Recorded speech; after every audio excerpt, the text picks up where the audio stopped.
يجسد طموحات بلد بأكمله.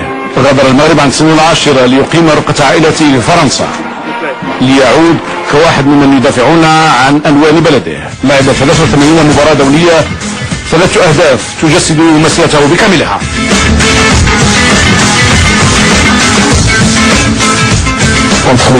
نعم، ضد مصر عندما عدت إلى المنتخب الوطني عدت لأوقع ذلك الهدف ضد مصر.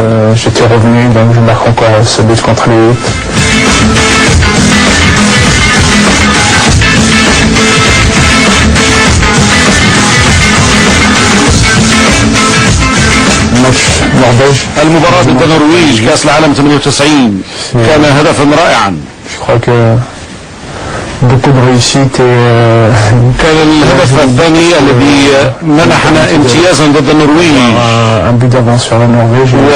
وامتيازا لمواصلة المنافسة.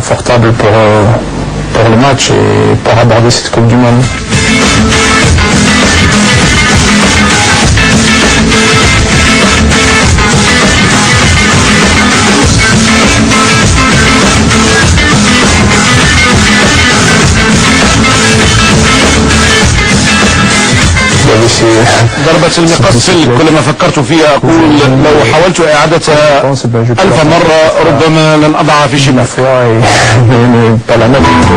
اسم حجي ظل على كل لسان طيلة 10 أعوام كاملة. ترى بماذا يريد أن يذكره الجمهور؟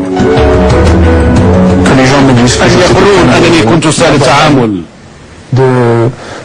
اجتماعي وبسيط كالعديد من المغاربة. هذا يكفيني. سيبدو